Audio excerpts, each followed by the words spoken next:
for time. Thank you for space. Thank you that we can live in a certain time and space where you are there and our loved ones are there to share such time and space with us.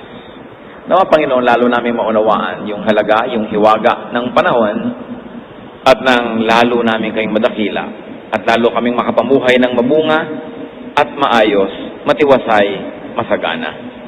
Be our speaker, O God. Forgive us our sins, cleanse us from all our iniquities. Make your word our food, our medicine, our strength, our light, our hope. And as we worship you and as you teach us, Father, may we learn to glorify your name. Lead your people unto greater wisdom. Give us your blessings. We seek you in the name of your Son, our teacher, the Lord Jesus Christ. Amen. It's very important that we look at the times of our lives. What are the times of one's life? Ano ba ang hiwaga? Ano ba yung halaga ng panahon? Philippians 3:13, but one thing I do, Paul says, forgetting what is behind and straining toward what is ahead. Sa isang maiksing pag-uusap na ito, tayo binibigyan ni Pablo ng pagtingin sa panahon. Merong ngayon, may nakaraan, merong bukas. At sabi niya, isang bagay ang tinitiyak kong gawin, nililimot ko na yung nakaraan, pinagsisikapan kong maging mabuti ang darating, at yun ang ginagawa ko ngayon. So Paul talks about the three facets of time. One of that is the present, the now. Yung ngayon mismo, yun. Ecclesiastes 1:9, what has been will be again, what has been done will be done again, there is nothing new under the sun.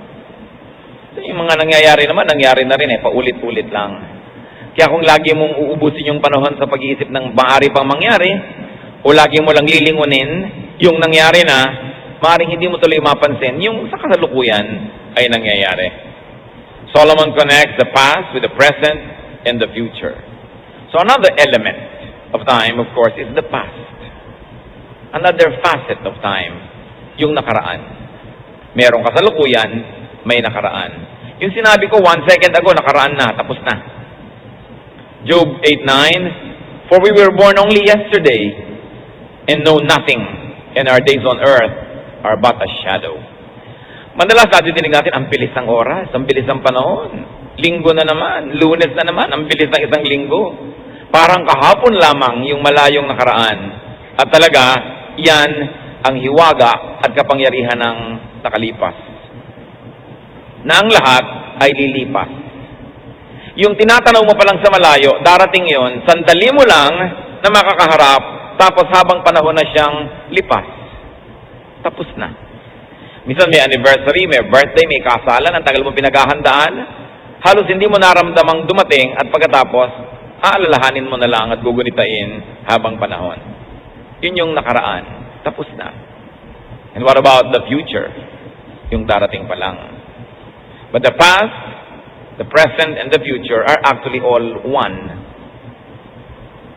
The past, the present, and the future are all happening at the same time as far as timeless God is concerned. Meron lang tayong ngayon kasi tayo nasa katawan, nasa lupa. Pero sa eternity, wala naman talagang lumipas, walang nakaraan. Ang lahat ay ongoing present. It is only our position, our point of view that divides time into such segments as future, present, and past. God is timeless. The Spirit is timeless. Spirituality is timeless. At pag nakalaya ng ating katawan sa lupang, ang ating espiritu sa lupang katawang ito, lalo nating maunawa ang ibig sabihin ng timelessness. Ganun pala. Sandali lang ang hawak mong panahon. Dapat habang kaharap mo't hawak yon, dapat mong matutunan ang dapat matutunan, dapat mong ma-enjoy ang dapat ma-enjoy, dapat mong gawin ang dapat gawin. Kasi pag tapos na, tapos na. Let's take a look at enjoying the times of your life. Time cannot be stopped, time cannot be controlled. So you might as well ride the times and enjoy the times. What to do with the times and periods of one's life? Kung minsan ka lang maging bata, anong dapat mong gawin? Kung minsan ka lang maging kabataan or youth, anong dapat mong gawin? Minsan ka rin lang namang tumanda, tapos haharap ka na sa Panginoon, anong dapat mangyari? How do you enjoy God's gift of time? Live in the present.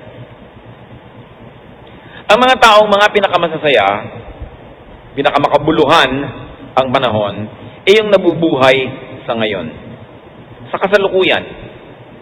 Because it's only the present, it is only the now that you really have. Tapos na ang kahapon, wala pa ang bukas. Yung ngayon lang ang meron ka. So focus on the present challenges of life. Matthew 6:34, therefore do not worry about tomorrow, for tomorrow will worry about itself. And if I may add, when it comes. Each day has enough trouble of its own. Maraming ligaya, maraming kapayapaan, maraming kagalakan ang nananakaw sa atin pagka yung ngayon inubos natin sa pag-aalala tungkol sa bukas. At alam niyo ni Jesus, kaya sabi niya, huwag nga kayong mag-alala tungkol sa bukas. Yung bukas darating at aalalahanin niya ang sarili niya pag nandyan na siya. Ang isipin niyo lang yung ngayon. Sapagkat yung ngayon, sapat na ang dami ng challenges niyan na dapat niyong harapin. At dahil yan ay ngayon, alam din ng Diyos ang ibinigay niyang kapangyarihan sa atin, sapat para harapin ang problema ngayon. Kaya tayo nangihina, kaya tayo pa nawawalan ng lakas ng loob, kaya tayo nagiging malungkot, maalalahanin, yung lakas na kasyang-kasya para sa mga dapat gawin at mga problema ng ngayon, hinahati natin. Yung lakas na pang ngayon, yung kalahati, inuubos natin sa mga problemang darating pa na ini-imagine natin at inuubos din natin sa problema ngayon ay nandito na. At kadalasan, yung lakas na pang problema ngayon, inuubos pa rin natin sa mga bagay na nakalipas na wala ka nang pwedeng gawin. Nagmumukha tuloy kulang ang pagpapala ng Diyos. Nagmumukhang kulang ang lakas na ibinibigay niya. Kasi naman kung binigyan ka ng pagkain para ngayon, ayaw mong kainin yung kalahati, kasi mo para yan bukas. Di kulang ka. So niya, pagdating ng bukas, may pagkain para bukas. Yung ngayon para ngayon. Kaya sa Israel, nung umuulan ng pagkain sa disyerto, ang bili ng Panginoon, kumuha lang kayo nung kailangan nyo ngayon. Bukas uulan uli ng mana. Yung mga sigurista, nagtago ng sobra sa kailangan nila, nabulok, inuod. Kasi sabi ng Panginoon, ba't kayo nag-iipon para bukas? Bukas uulan uli. Ang kolektahin nyo lang yung kailangan nyo ngayon. When we expend our energies to troubles that are still imagined and are yet to come, which may not even come, we actually divide all the energies that should have been focused only on the challenges of today. But the only reality that you have, the only reality that you face and hold and see and hear is now. Ano ibig nating sabihin? Hindi na totoo ang kahapon. Wala na siya. Kuminsan, lagi kang pinagmumultuhan ng kahapon kasi lagi mo siyang hinuhukay mula sa libingan. Pero ang totoo, wala na siya.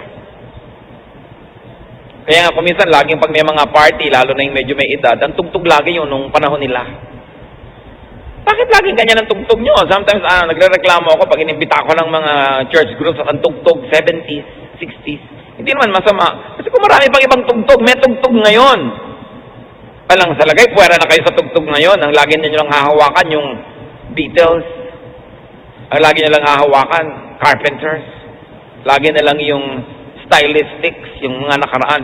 Wala na bang nangyari sa ibang buhay nyo? Wala na kayong titingnan ko din nakaraan. Nakapako ka, sayang. Kasi binigyan ka na ng pagkakataon maging teenager noong 70s. O tapos na yon. 70 years old ka na ngayon, o 80 o 60. May tugtog pa rin ngayon. Pagka pumuwera ka doon, nabubuhay ka sa kahapon. Yung ngayon, ang tangi mong hawak. Make, accept and reject choices that can still be made. That's what we do today. Ngayon, may kapangyarihan ka pa kapatid na magpasya. Ito ba ang gagawin ko o hindi? Siya ba ang papakasalan ko o iba? Doon ba ako titira o hindi? Yun ang pag-ubusan nyo na ngayon ng panahon, yung paggawa ng choice. Yung choices nyo dati na mali, tama na. Kahit pa kayo mangisay, napili nyo na yun nun, nagkamali na. Dapat na lang maalala yung lesson, then move on. Focus on what's in your hands now. Done choices are done. Choices still to be made can still be made. At present, you are still in control. And that's the beauty of the present. Hawak mo pa. May kaharap kang asawa mo o kaibigan mo, nagtatalo kayo, hawak mo pa kung ang pagtatalo na yan, ang uuwian ay pagkakasundo o pag-aaway. Hawak mo. Huwag mong sayangin. Gumawa ka ng tamang choice. So do what's doable now and avoid what's avoidable now. Sabi nila, don't cry over spilled milk. Yung lumigwak, natapo na, kalimutan na. Yesterday is gone and tomorrow is not yet. Pag inubos yung sobrang oras nyo ngayon, kahit kaiisip tungkol bukas, kung pala, sumakabilang buhay ka na mamayang gabi, nasayang naman lahat yung kaiisip mo. At kung minsan, sa kaiisip mo about tomorrow, hindi mo tuloy nahaharap yung today, lumipas nang hindi mo napansin. Meron na palang nag-propose sa'yo, hindi mo napansin, kasi iniisip mo kung sino yung magpo-propose pa. Meron na palang business opportunity dumating, lumampas kasi nakafocus ka sa mga pwedeng dumating pa.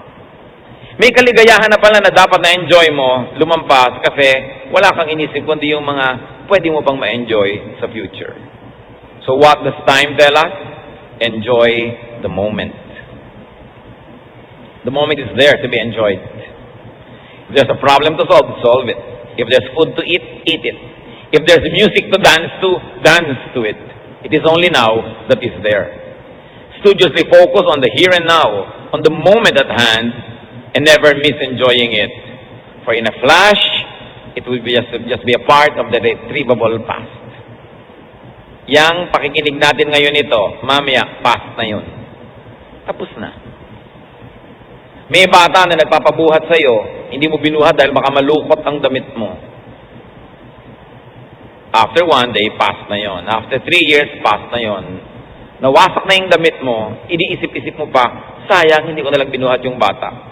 Kasi ngayon, mama na siya, bakulaw na, ayaw ng pabuhat sa'yo, lumampas na yung chance. Kaya hindi dapat pinapalampas ang pagkakataon, nakabukas ang tenga mo, ang mata mo, ang lahat-lahat ng senses mo, kung ano ang iniaalok ng kasalukuyan, dahil bukas, hindi na iniaalok kasi tapos na. Ecclesiastes 9:7, go eat your food with gladness, and drink your wine with a joyful heart, for it is now that God favors what you do. Huwag sayangin ang ngayon. Magkasama kayo ng mahal mo sa buhay, huwag mong awayin. Huwag mong pahabain ng tampo. Kasi mamaya, tapos na yung moment na yon. Sayang. Kaya kung may kasama kang mahal mo sa buhay, gusto mo mag-inarte at kung ano-ano pa, ang sasabihin mo, teka, sasayangin ko ba tong moment na to? Sayang, Kodak moment. Di ba? Sayang. Sayang na sayang. Meron kumisan yung husband mo, gusto kang isayaw, sayaw tayo. Pero yung iiyak ako. Sayang. Mamaya matanda ka na, ayaw ka na niyang isayaw dahil matanda na rin siya. Tapos isip-isipin mo, sayang, nakasayaw sana kami nun. Meron kang pagkain sa hapagkainan. Sasayangin mo ba? Iisipin mo lagi, diet mo. Ayun ang pagkain. Basta in moderation. Sasayangin mo ba yung pagkakataon? May kasiyahan, may pagtitipon, sasayangin mo ba? Sumamalang ang loob mo kapraso, palalakihin mo na yung problema, hindi ka na mag-e-enjoy. Hindi na babalik yun. Narito na ang gusto mong makasama, sasayangin mo ba? Padadaan yun ba sa hiya, nahihiya kang lumapit, o nahihiya ka na ipakita na meron kang pagtingin sa kanya? May chance kang kumita, sasayangin mo ba? Kasi baka hindi na yan bumalik. Ang ganda-ganda ng lugar, sasayangin mo ba yon? Tutulugan mo lang? O kaya hindi mo papansinin? O mag-aalboroto ka? May okasyon. Sasayangin mo ba? Dami natin sinasayang na oras. Kasi wala sa lugar ang mga arte natin. Huwag sayangin ang ngayon. Ecclesiastes 11:9. Be happy, young man, while you are young, and let your heart give you joy in the days of your youth. Follow the ways of your heart and whatever your eyes see. At sabi rin naman, huwag mo kakalimutan ng Diyos kasi i-judge ka rin niya. Pero hindi naman yung panakot. Ibig sabihin lang, yes, do what you can, just don't forget that God will hold you to account. So habang bata ka talaga, marami kang magagawa. So gawin mo na. Kung minsan, merong mga sobrang scholars, nag-aaral ng college or high school, talagang walang inatupag kundi magka-grade na mataas. Pero hindi na nakasali sa play, hindi na nakasali sa chorus, hindi na nakasali sa cheering squad, puro yun na lang inatupag. Hindi naman yun masama, pero hindi lang yun ang buong buhay. Hindi naman kung may ibig sabihin, valedictorian ka o salutatorian o first honor, hindi naman ibig sabihin pagdating ng panahon, ikaw yung yayaman dyan. Hindi naman ibig sabihin, ikaw yung magiging may-ari ng kumpanya. Although hindi yun masama, don't get me wrong, pero maraming ini-offer ang panahon. Dapat, lahat yun, tikman mo, gawin mo, basta't hindi masama. Kasi minsan ka lang maging bata. At tayo naman may mga edad na, payagan natin ang mga bata na maging bata. Bata malikot. Huwag mong itali sa upuan. Pagtanda mo, you have all the time to be in the wheelchair. Diba? So, habang nakakagalaw ka pa, gumalaw ka na. Kuminsan, makikita mo sa ibang bansa, ang dami naglalakbay, yung mga may edad na, siguro, retirement money or lifetime savings, pero hindi na makaakyat ang 3 baitang ng hagdan. Kung may pagkakataon kayo, habang bata kayo, mag-tour na kayo. Iba naman siyempre, nakikita mo pa, kaysa, anong nakikita mo? Magandang tanawin. Kasi hindi mo na rin makita. Dumadating siyempre ang paglabo ng mata, panghina ng tuhod. Kaya may tamang oras para doon. Doon ang mananahimik, doon ang mga pagbubulay-bulay. Habang bata ka, be active. Huwag sayangin. Isaiah 22:13, let us eat and drink, you say, for tomorrow we die. May katotohanan naman. Kaya lang, hindi naman talaga ang gagawin mo, kumain ka na lang mag-say dahil mamamatay ka. Kasi dapat din, gumawa ka ng mabuti, mamunga ka bago ka mamatay. Pero alam nyo, kung walang kwenta sa inyo ang buhay, and you are destined to die, do not die ahead of time. Why? Because you have plenty of time to be dead. Ang dami nun. So huwag nyong agahan. Huwag kayong magpakamatay. Madadali lang. Kaya ang haba-haba naman ang kamatayan. So, mabuhay muna kayo habang buhay pa. Huwag sayangin ang panahon. Napakahalaga na pahalagahan yung oras. Enjoy what's available, what's attainable, what's present. Forgo what's not available. Isa pang sayang sa paggamit ng panahon, may pagkain sa hapag, hindi nang gusto mong kainin, so hindi mo yung kakainin, so sayang naman, yun ang meron. Yun ang available. Huwag mong palampasin. Yung hindi mo makamit ngayon, huwag mo na masyadong kamitin, kasi mabibigo ka lang, at kadalasan, makakalimutan mo kung ano yung nandyan naman. Hebrews 13:5, be content with what you have. Pag tinuruan mo ang sarili mo na makontento kung anong nandyan, masasaya ka. Kesa lagi ka naghahanap ng wala. Merong mga matatanda, nandyan na yung 5 anak, isa lang ang wala. Wala ang atin nyo, wala ang atin nyo. Gusto na sabihin talaga ng mga ibang anak, naalis na kami, siya lang palang hinahanap nyo. Diba? Kung sino yung nandyan, enjoyin mo. Mahirap naman talagang bumuo ng maraming tao ng sabay-sabay. So kung sino yung nandun, pag enjoyin nyo siya, enjoyin nyo rin. Sabi ni Percy Bysshe Shelley, we look before and after and pine for what is not. Ganun daw ang tao. Wala nang tinignan ko dito, the good old days, o the future. Ang hinahanap yung wala, malungkot tuloy. So that's what we do with the present. What do you do with the past? Selectively die to the past. Kung meron tayong dapat patayin, yung kahapon, hindi yung ngayon.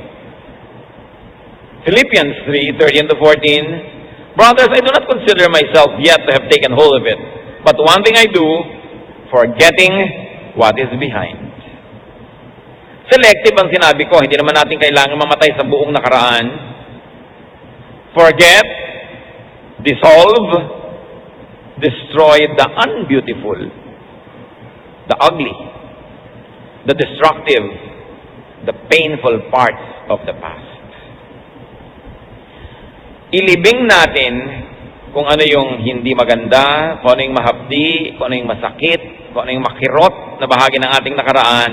Die to it, let it die, bury it forever. Kaya yung mga hindi makaya ang problema sa mundo, nagkakaroon ng amnesia. Kung minsan nawawala sa sarili, tinatakasan ng bait for protection. Because the brain and life will have to protect itself from too much pain and sorrow and problem and stress. So kung minsan, nawawalan ka na ng bait. Kasi mas mainam pa daw na baliw ka, na buhay, kesa sa ang tinutinu mo tapos namamatay ka sa hapdi at sakit. Kaya hindi ba pag ooperahan kayo, pinapatulog kayo, parang momentary death of the body, para hindi nyo maramdaman ang kirot at sakit ng mangyayari. Amnesia is for protection and healing and happiness for those people that have been pushed over the edge. So stop reliving and recollecting and resurrecting ugly moments and ugly parts of your life. Isang napakalaking pagsasayang ng panahon, yung ubusin mo yung ngayon para magdrama ka sa nangyari na kahapon na hindi mo na ibabalik, pero tingnan mo, napapaiyak ka, nalulungkot ka, nagagalit ka, namumuhi ka, ayaw mo yung buhay, bakit mo pinahirapan na yung sarili? Yun ang dapat ilibing na. Minsan ka nang nahirapan nun, tuwing ginugunita mo ngayon, nahihirapan ka uli. So sinong nagpapahirap sa sarili mo kundi ikaw? Kaya dapat ang ginugunita na lang natin tungkol sa nakaraan, lessons learned, pleasant memories. Pero huwag mo nang alalahanin, ilibing mo na hindi ka napag-aral ng tatay mo, inapi ka ng stepmother mo noon, kinurot-kurot ka ng tita mo nung maliit ka pa, lagi ka nalang taga-sibak ng kahoy, taga-igib, taga-laba, taga-plancha, inalila ka ng lahat. O pwedeng totoo, pero anong mapapala mo na laging gunitain yun? Para ka magalit, para ka lumungkot. Samantalang kahit man maraming hirap ang nakaraan natin, marami ring ganda at saya. Piliin mo na lang yun at yun na lang gunitain mo kung gusto mong magdramang bukid. Sasaya ka. Any memory that makes you frown or cry or cringe, you must forget forever. Ang Panginoong Diyos, ganon din ang paraan. Isaiah 65:17, Behold, I will create new heavens and a new earth. The former things will not be remembered, nor will they come to mind. Yan daw ang talagang final salvation of the people of God. Ililikha tayo ng bagong lupa, bagong langit, bagong syudad. A new Jerusalem, a new earth. Bakit? Nawasak na yung earth natin, pinapangit na natin ang konsepto ng relasyon natin sa Diyos. Kaya ang sabi ni Lord, you must be born again. How can you be born again? First, you must die. Because if you don't die, you cannot be born again. So you die to your old self, you die to your sins, you die to your past. Kaya ang sabi ng 2 Corinthians 5:17, if anyone is in Christ, he is a new creation. Sabi, sobrang pangit na yung nakaraan, hindi na pwedeng repair. Hindi na pwedeng tagpi-tagpi. Limutin natin, tunawin natin, durugin natin, ilibing natin, at babangon kang muli isang bagong tao. At yun ang napakagandang pag-asa sa pamamagitan ng ating Panginoong Yesus. Lahat ng pangit, lahat ng mahirap, lahat ng masakit, lahat ng kasalanan at marumi na naging bahagi na ng ating pagkatao, pwedeng linisin pag nanalig ka kay Jesus. Yun ang sinisimbolize ng baptism. That when you are immersed in water, para kang inilibing, and when you rise, you are a new creation. Pero maraming Kristiyano, nabubuhay pa rin sa nakaraan kasi inaalala pa nila. O kaya binabalikan. Sinabi na nga sa Bible, the dog returns to its own vomit. Naisuka mo na, kakainin mo na naman. Di ba ganun ang ginagawa ng mga aso minsan? So sa buhay natin, tinakwil na natin ito, tinalikuran na natin, ano't binabalikan? So bumabalik yung sumpa, bumabalik yung problema. Revelation 21:4, He will wipe every tear from their eyes. There will be no more death or mourning or crying or pain, for the old order of things has passed away. Pagdating daw nung panahon na tayong lahat ay kapiling na ng Diyos, papahirin niya ang luha mula sa ating mga mata, wala nang kamatayan o pagluluksa, pagluha o mga sakit, sapagkat iibahin na lahat ng Diyos. So yung sinasabi nating, bury your past, kalimutan mo yun, hindi escapism. It's God's way. Kailangan nating pakinabangan yung pamamaraan na yun ng Diyos. May dati kang galit, ilibing mo na yan. Tama na.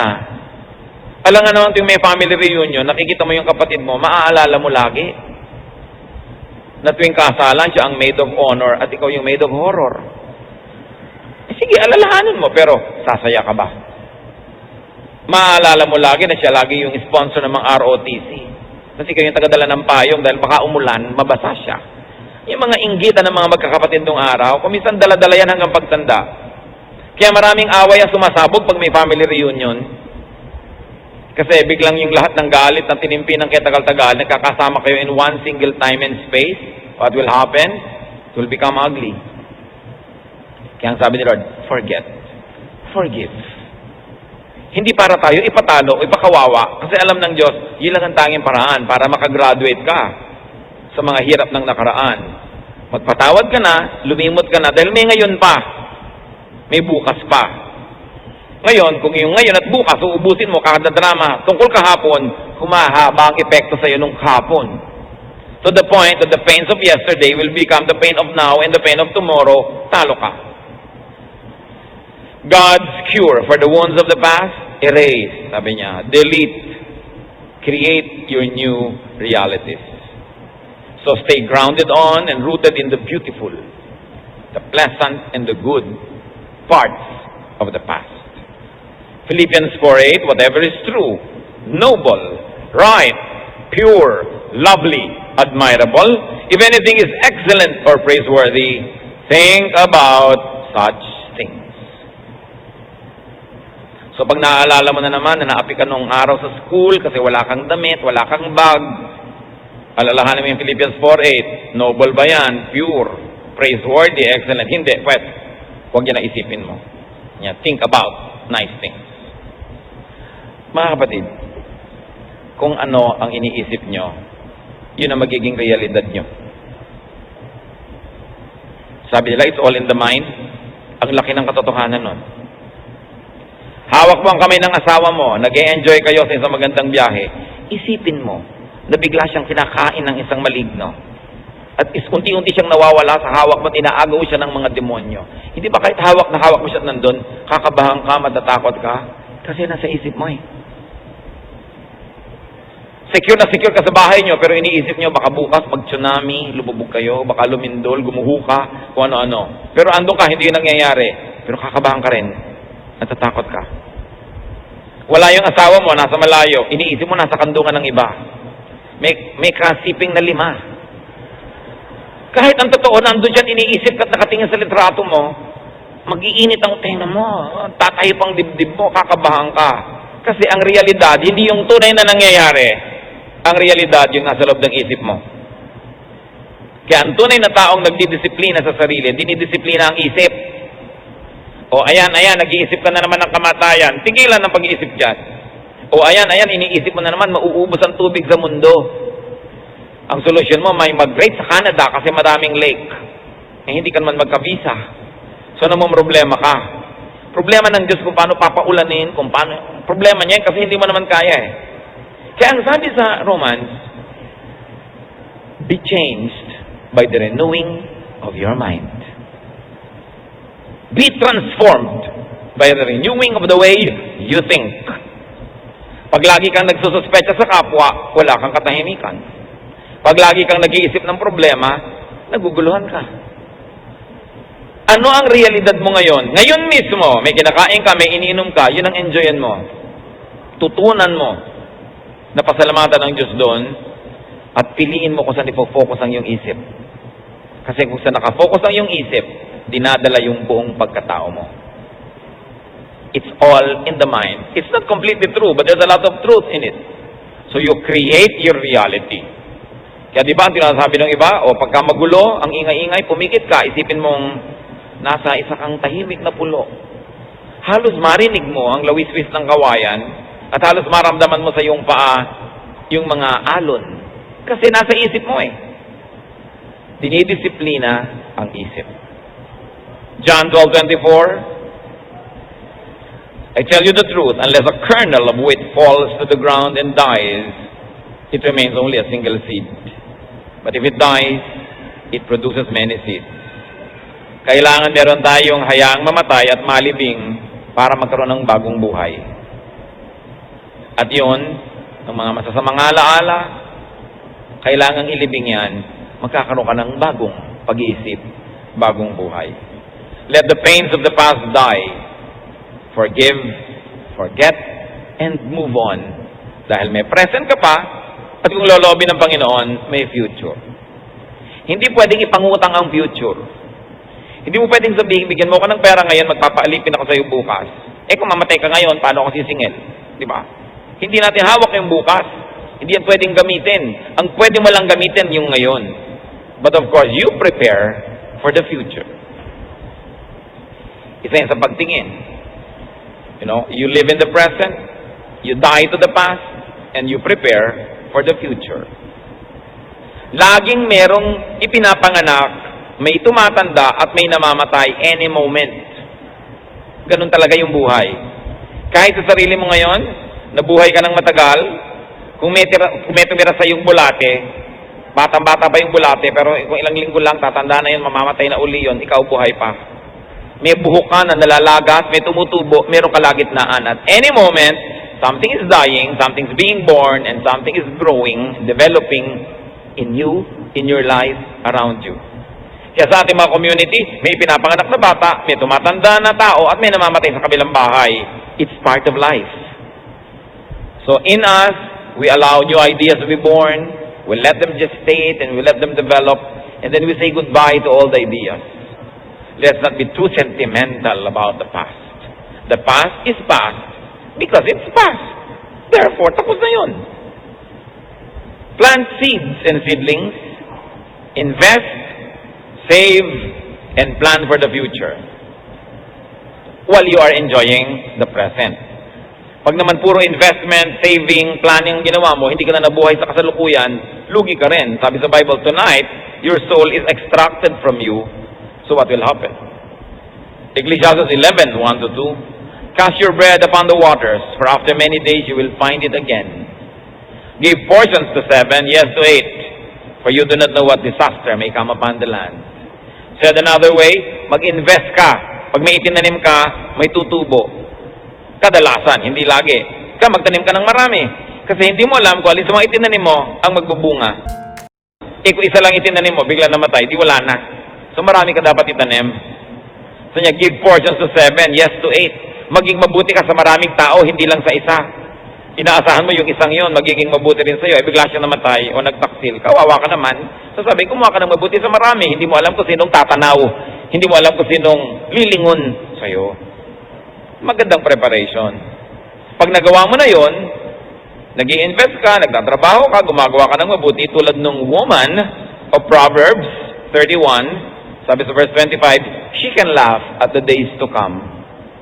Another version says, she can be cheerful about the future. Pag may tanim ka, may investment ka, may saving ka, may ginawa kang mabuti, you can rest. Kasi alam mo na at least isa doon mamumunga, meron kang aanihin. What should be done after each day? Kasi sa mga, lumulubog na naman ng araw, ay, gabi na pala. Yung mga nasa mga opisina na nakakasara yung mga building, ay, gumabi na pala, hindi pa natin napansin. What do you do when each day ends? You kiss the day goodbye. You also kiss yesterday goodbye. Tapos na. Linggo na ng gabi, maglulunis na, goodbye. May lunes uli bukas. Salamat nakahiram ng linggo o lunes. Salamat nakahiram ng isang linggong pag-ibig. Mabuti naka-isang linggo kayo, iba wala. No? Salamat nakahiram ka ng konting ligaya. At eto rin yun. Kung pagdurusa sa'yo yung lunes, salamat, tapos na yung lunes. Yun naman ang comfort natin na ang lahat ay natatapos. Kasi kung nasa hirap ka, syempre gusto mo matapos yung araw na yon. May utang ka, nagbabayad ka 3 taon, gusto mo nang matapos yung 3 taon na yon. Meron naman tinaningan ng buhay, 3 taon na lang, ayaw pa niyang lumakad yung 3 taon. Anong gagawin ng Diyos? Pareho sila nagdarasal. Yung isa, Diyos ko, huwag pa po. Yung isa naman, Diyos ko, sige na po. So what do you do? Ikaw na may gustong magbukas na, i-fast forward mo na yung bukas. Ikaw naman na ayaw mo pa, di maglinger ka pa. Kaya tayo binigyan ng Diyos ng isip makapangyarihan ng isip.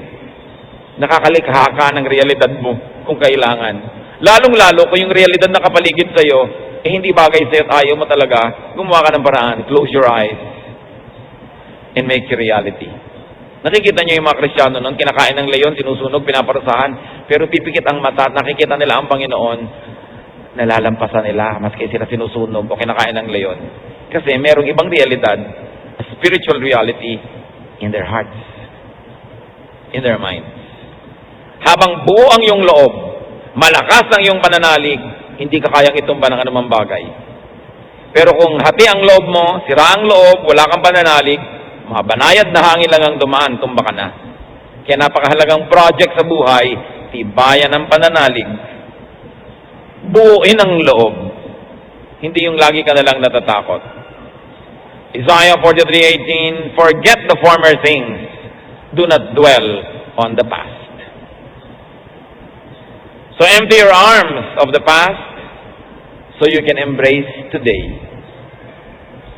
Yan kumisan ng problema, nakayakap ka pa sa nakaraan, eto na yung present, hindi mo tuloy mayakap. Lumampas na, hindi mo na nayakap kahit kailan. Tapos siya ngayon ang hahabol-habulin mo, yung hindi mo nayakap. Buong panahon mo yung iniisip-isip, yun na naman bagong present, na-neglect mo na naman. Embrace today. Hebrews 3:13, but encourage one another daily, as long as it is called today. Live day by day. Hindi ka pwedeng week by week, month by month. We are only good for today. We do not hold the future, and the past is gone. So plan, invite, welcome, and be ready for tomorrow. Because if the Lord blesses you with tomorrow, it will definitely come. Truth is, tomorrow will always come. We are just not sure it will be there when it comes. Ecclesiastes 11:6, sow your seed in the morning, and at evening let not your hands be idle, for you do not know which will succeed, whether this or that, or whether both will do equally well. In other words, don't put all of your eggs in one basket. Kailangan may konti ka dito, may konti ka ron. Hindi mo alam kung alin ang pagpapalain at kakasihan ng magbuting kapalaran. At pinapayo ko sa mga kapatid natin mga may business, lalo't sobrang nagkiklik yung business nila, kasi ko, huwag kayong matukso na lahat ng kinita nyo, i-reinvest nyo at i-roll nyo ng i-roll, i-reinvest nyo ng i-reinvest dahil kumikita.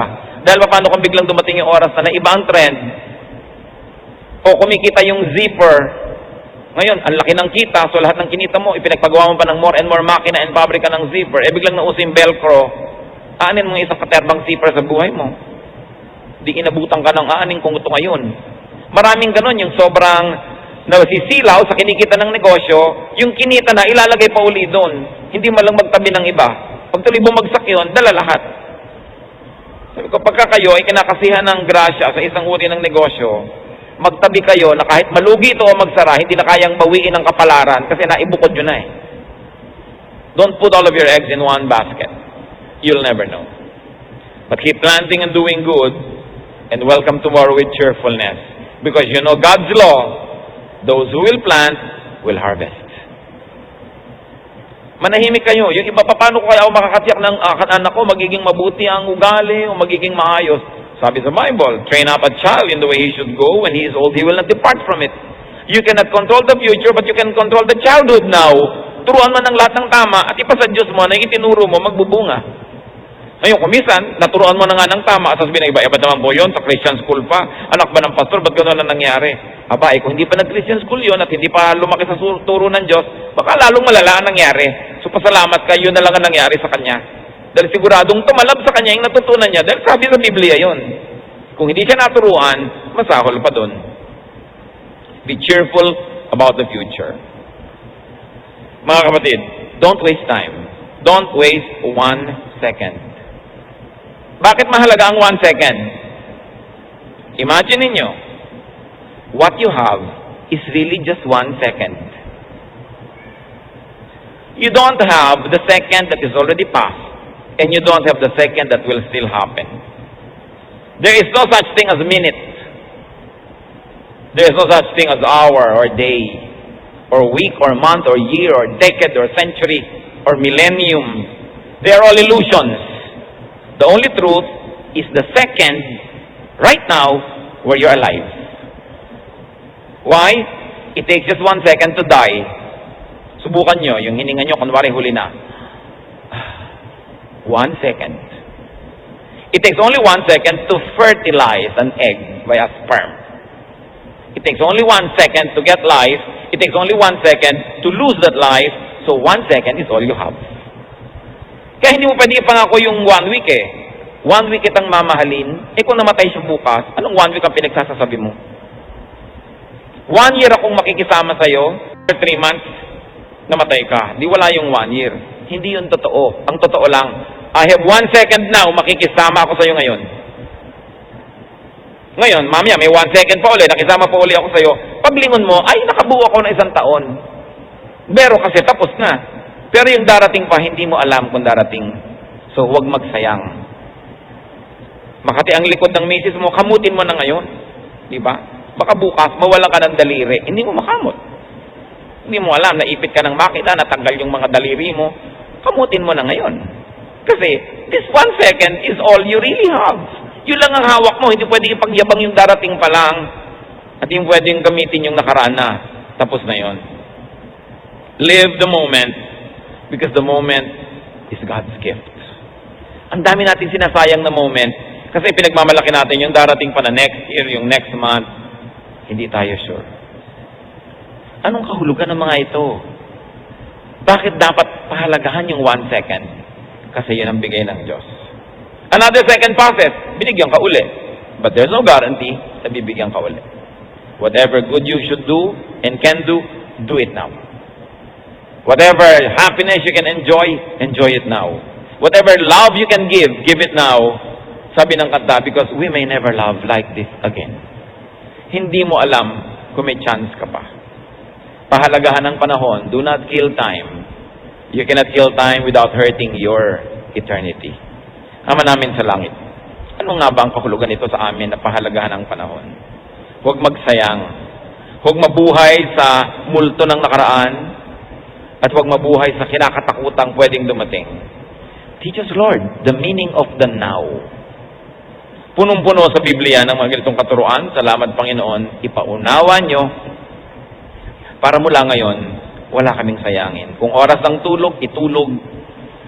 Oras ng pagtatrabaho, ipagtrabaho. Oras ng pahinga, ipahinga. Para yung buong regalo mo sa amin na panahon, sa tamang panahon, harapin namin, gawin ang dapat gawin. Magbulay-bulay tayo mga kapatid, lalo yung mga hilig mag-ubos ng oras.